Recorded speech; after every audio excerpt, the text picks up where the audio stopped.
This week, we saw Internship, a movie that proved to me, at the very least, without a shadow of a doubt, one important fact. Everyone that works at Google is an asshole. I do not agree. Well, they were in the beginning, anyway. Some of the people in the movie that worked at Google are assholes. All, I wouldn't say. Fine, 99.9% were, but thankfully, with the power of Owen Wilson and Vince Vaughn, that changed at the very end. It was alright. It was a funny movie. Yes, it was surprisingly funny. Not that it's like super surprisingly funny, because I liked Wedding Crashers that they did also. I mean, I went in thinking that I was going to see a movie just like it, and it kind of was, It's not the same story plot or anything like that, but, you get a sense that these two guys are like really good friends. And I don't know if they're really good friends out of work, but it's, they got the chemistry that I think they might be. And I think they bring that when they do these movies, and it's really cool to see them interact with each other, because you have a feeling like that's exactly, and they do, in the movies, it's exactly how it would be like if you and your friend were doing stuff, and they actually play off each other so well. Yeah, the story essentially goes Vaughn and Owen are two salesmen whose company goes under. So Vince Vaughn gets the idea, while desperately searching for a job, you know what, let's try Google. It's the happiest place on earth. People love working there. We'll do an internship. That'll get us chances are a job. And they go for it, and people are jerks, but you know what, it's a fun tale all the way through, though. And the best thing is it shows you, like, old people and new technology. Now, whenever you have, like, your parents opening their computer, I know there's, like, a ton of us out there that's like, all right, how do you turn this on? I'm pressing the button. How do you get on the line? And they have that, and you see them, like, slowly evolve into people who know what's going on. You see that they actually put the work and the ethic into it, and it's not like they just slip by because they're funny or anything like that. And it's funny because they go in, they start talking about stuff, and like Vince Vaughn and Owen Wilson are talking like, oh, like this, oh, like bugs. So there's a bug in the program, we gotta figure out what it is. Oh, bug, like a fly, or like something like that. Okay, so think bugs, think insects. And it's like, no, not that type of bug. And they're like, no, come on. And then they're like going, and they're in a group, and the other people that are in the group are like, seriously? And it just plays out so well, and how they all get together, and it's such a story where it's so believable, like how it all unfolds and stuff like that. You actually get a sense that, yeah, this is exactly how it could happen. Yeah, what I do appreciate, this is not one of those films where the hero just wanders in and through the power of his own awesomeness eventually overcomes. No, you actually see them have to sit down and learn what Chrome is, or how to, or learn And HTML Chrome as in code. Google Chrome, not Chrome of metal. Yes, I'm sure that's where they were going with that. But yes, you see them all learn all this Google stuff, and it's actually it was kind of refreshing to see. Okay, you see this 80s montage of them. I don't think it's an 80s montage. It was a pretty 80s. No. They were referencing 80s. Kind of, yes, but it was like not like a real 80s montage. And you could, and the best thing is you see the the best thing is you see the frustration on their face when they're doing stuff, and you can see how they don't think they can do it, and it's genuine frustration. People go through and they feel, and that's why I think it helps you connect with the idea of the story. Yeah, I mean it's like you were saying, it's actually a pretty realistic story. I mean, the teammates of Vince Vaughn and Owen Wilson, they're basically the tech people. They understand it, but Owen Wilson and Vince Vaughn's main strength is that they're salesmen, and that they're people persons, or whatever the phrase would be. And they basically help the kids come out of their shell and sort of embrace life, so to speak. Not in a half shell like the Teenage Mutant Ninja Turtles, which will be coming out soon. Yeah, and they won't be aliens. Thank God. Oh, yes, thank God indeed. Unlike some people, when they know a bad idea is out there and they hear the fans talk about it, they change it. Unlike Xbox. But anyways. Yes, now, I will nitpick on the story a little bit here. There are some little things here and there. Do tell. Yeah, number one, not everything said in this is laugh out loud funny. There are a few instances where Vince is just rambling and rambling and rambling on this one joke, and hope to God that you find it funny, because if it's not, he'll go on for like 30 seconds on this one joke. Okay, now for those of you who have seen any Vince Vaughn movie, you expect this scene because he does it in every movie. It made the Psycho remake very weird, let me tell you, when he did those. I didn't watch them because I liked the first one, so I never needed to see another one when I really liked the first one. Fair enough. Don't you own the remake of Total Recall? No, that's not a remake of Total Recall. That's a totally recalled story. Ooh. But aside from that, not all the jokes are funny, but some of them are kind of hit and miss. Plus, the story is very by the numbers. But at the same time, it's a fun journey, too. Well, if you think about it, it's programming, so by the numbers is right up their line. Now, we've talked about Owen Wilson and Vince Vaughn, who are very much in their happy, how to put this, happy moralistic characters here. Especially Owen Wilson is the super positive one. Well, you also looked at one of the things on this. Whenever they do a movie together, there's always scenes where they have to inspire each other to like go on and keep going. And I think that's something that's really good because a lot of movies you have like the buddy movies where like both guys are fine throughout the whole movie and like they don't need anything. But these two, there's never a point where these two are in a movie together where they're like they don't need one of the other ones going, "Hey, look, you're fine. You just need to stop what you're doing." And by them doing that, it makes you feel more like they're regular people. Yeah, like I said. Because who doesn't know people who ramble on, thinking they're saying something that's totally funny, but it's not, but at the end they laugh, and so you laugh with them, just because you don't want them to repeat it again, because they think maybe you missed something the first time. But that's Vince Vaughn right there. He's that guy that, I don't know if it's the joke that's bad, or he just can't really deliver jokes really good. Because he just seems to, like, go deep when it's a short pass. Yeah, there's a rule that, if you want a joke to be really funny, you got to keep it short. But, like I said, they just... Okay, wrap it up. Right, and it's just Vince Vaughn's character. I mean, you expect it when you go see his movie. So I don't really hold that against the movie, because once you see him cast in it, if you do not expect to see that, then you have not seen a Vince Vaughn movie ever. Now, a lot of the cast here is new, and which unfortunately I can't remember a lot of their names. What did you think of the other characters in the movie, though? They're good. I mean, the personalities fluctuated as the movie went on because, the characters evolved. So, because this is like the first movie I've seen most of these people in, I really have no idea like how their acting strengths are. So it kind of limits me on how well they did because I have nothing to reference it with. I like for lack of a better term, the villain of the piece. Yes. Yeah, he comes off as Wade Barrett's long lost son. If you watch WWE, he's just priceless throughout the entire movie.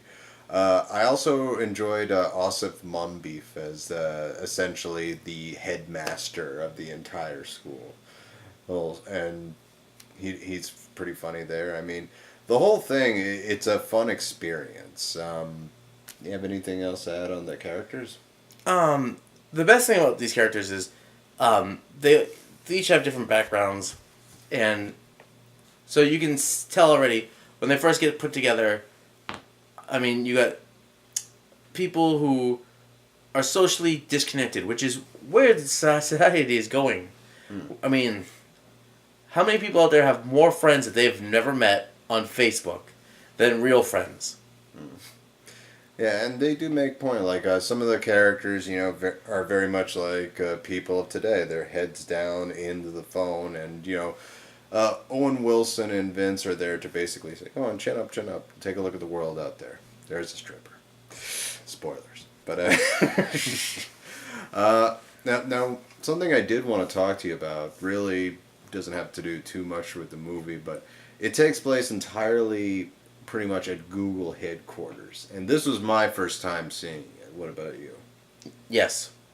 I don't know if that's really Google headquarters or if it's just what they created as Google headquarters. I would think I would assume it has to be. I mean, because why not? It's great advertisement for the office, you know. I mean, yeah, but Aside from people there being assholes for their they treat Owen Wilson and Vince Vaughn like shit through the entire beginning of the movie.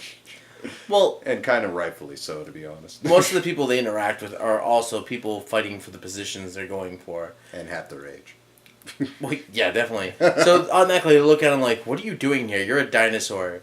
And this isn't like the old days where you had like a cash register. This is like computers, technology, and stuff like that. And they know that the people are out of their league. They know that Vince Vaughn and them have no idea what's going on around them. And so they feel like they automatically don't even deserve to be there because they're taking up other people's times. Mm-hmm. And so automatically you're going to have the hostility. It's a competition. And essentially, I love to see the location of Google. Apparently, it's a really fun place to work at if you ever get the honor of working there. I wonder if you can Google Earth Google. Well, that's what Vaughn did. Vince Googles Google at the beginning of the movie. He doesn't even have to type in jobs. He just types in Googles and hey. No. He types in Google and you can see the reflection. It comes up with the normal list is if you typed in Google, it says about Google and the whole little blocks and stuff like that. You know, which, you know, you see that now the Bing versus Google whole thing going on out there, which is just, oh, which one do you like better? I like this one better than that one. Well, you know what? Here's the funny thing. You might like this one better than that one, but they both take you to the same place. All right. Now, I know how fond of Vaughn you are. Yes. So I've got to ask. This movie, Internship, better movie than Dodgeball? Ooh, that is a good question. 'Cause I love me some Dodgeball. Fantastic movie. I would say that this Waiting is... for part 2 coming out, because they are making it. I would say this is his best film since Dodgeball. Wedding Crashers was pretty good. Did that come out after? Or? That is a question. Oof. If Wedding Crashers did come out after Dodgeball, I would have to say this is the best movie since Wedding Crashers, which I think is the only movie Vince Vaughn has done that I have watched after Wedding Crashers or Dodgeball, whichever one came first. Also, fact I found out at the end, Vince Vaughn actually wrote the story for this too. This is the second movie in a row where the actor wrote the story. You know what though? He actually said that he liked this better than After Earth, which makes Vince Vaughn a better movie writer than Will Smith. Put that in your mouth and swish that around for a sec. Think about that. Right? You know, you look at the two actors and their careers and how much more of a pedestal Will Smith is put on, but put him behind a piece of paper and a pen and kiss him goodbye. Let's see. As far as let's go right into ratings now. I'm pretty sure this is PG-13. As for my personal deal, like I said, it was a funny movie. I was laughing throughout it. However, I thought the story came off as a little weak, mainly because you can guess where it's going, but at the same time, it's a fun journey. Even though it's really, it even has a montage. It's I didn't think it was that bad. I would give it a, if you're going to watch it in theaters, a matinee, but I think it's a perfect rental. I like the movie. I would say watch it in theaters. I would say rent it. I wouldn't say matinee or late. I'd say either one. I found it funny, you know, and entertaining, which is what movies are for. You know, if you can't find a movie fun and entertaining, then obviously it's not something you want to watch again. Like After Earth. But sometimes, you know, you gotta find those movies. They're not extremely great, but they're entertaining. And we don't have a lot of movies like that nowadays. It's either a sequel or like we're getting a lot of comedies now that are coming out new with a different story. But just give it like a week or two and then there'll be like 55 of the same story. But it's something different, and I love different. I love original, and I'm drawn to it. When I see something that I haven't seen before, like last week when I went and saw Now You See Me, you know, something new, something different. It has some elements of stuff that's been done before, but it has different elements too. So it kind of made it original, and you don't have that with movies nowadays. A lot of the original stuff out there, do you think is original? You look back in the '80s, and it was done already. I mean, Red Dawn. Yeah, I've seen that movie. Patrick Swayze's in it, right? No, what are you talking about? Red Dawn. That's not... No. It's got Thor in it. No. It's a remake. What do you mean it's a remake? See, and that's what they're doing with a lot of movies, remaking them. And it's just nice to have the new original ideas coming, because I think with new original ideas, it's, people say you can't come up with anything new. Everything's been done. Everything has not been done. If everything has been done, your story has already been told on the movies. And guess what? It hasn't. Not because it's fun and exciting and we want to see it, because it's probably not. But there's always something out there different. People have imagination. People have creativity. The problem is the people with the creativity and the imagination aren't in the business. And the people who are in the business don't use it because they can go, boom, I'm pumping this out in like 2 days. It's their sequel to this. Or boom, I can rewrite that. Oh, just watch the movie, switch around a few lines and stuff like that. Boom. Look at that, it's a movie. Pump it out. And, it becomes a factory of, like, just pumping out crap.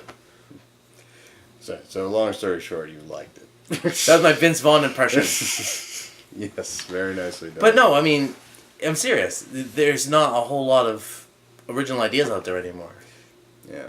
So it sounds like, while it may be in varying degrees, long story short, we both liked the movie. Yeah. Now let's talk about, we've talked enough about Internship. Go see it. Please watch it over The Purge. No, let's think about The Purge here. Hold on. Okay. The Purge also came out tonight. We were discussing which one we should go see. And then it was a short discussion. And I thought, The Purge is a perfect idea. Let's think about this here. There's no more crime. There's no nothing. Because all you people need is just 12 hours, and that's all they need a year. Just 12 hours. Bullshit. I mean, there's enough crime and stuff going on all year round. But if you cut it down to 12 hours and make it legal, you never have any of that. Yeah, that is... No. Why would that be the case? And then let's look at it further. All right, we have this house that people can't break into. We're safe in this house as during the Purge.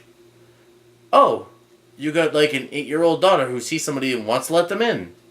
They can just press a button and boom, there goes your security. Who lets security of an 8-year-old kid or whatever open the gates that protect you during this time? Why would he have it be like one button and it's open? Well, here's the thing. Why isn't it even on a timer? Because there's no fire trucks, there's no police, no nothing. You can't call anybody to come save you. Because it's illegal to call people, I guess, at this time. Why would you live in the United States also? Why wouldn't you just get out of the country on that 12-hour period? Come on. You figure, just press the nuke button, it's legal. But still. And if you have enough money to build solid steel walls all around your house to protect it, you have enough money to just get out of the country for 12 hours. But you don't know if this is global. Anyways. That's even better if it's a global solution. But anyways, and then, like, they let one person in. And then all of a sudden, because you let one person in, the whole house becomes penetrable. People start breaking into the house and coming in. I guess if you wear a mask, it makes you a superhero. I guess. Or a super villain. Yeah, but essentially, we thought it was too stupid. We knew going in, okay? That's going to be dumb. But Wedding Crashers, we could see it being dumb. We could see it being really good, too. So we gave it a shot, and we were pleasantly surprised. Yes. Which is the hope of next week. Yes. Next week, Man of Steel. What do you think, man? I think it's going to follow its name. I think it will be the Man of Steel. In water, in sink, like a rock. Ooh. I'm keeping my fingers crossed. I like the trailers. I've liked what they've done. Then again, I said the same thing about After Earth. What do you guys think out there? Will Man of Steel be the beginning of the Justice League, or is it going to be the silent death? Leave a comment below. I hate this camera. I can never find it. Leave a comment below. Tell us what you think. Click like if you like the video, and please subscribe. And also next week, This Is the End, which is another fun movie where Hollywood people act as themselves in the end of the world. Too many movies coming out. All right, folks. Thanks for watching. We'll see you next time.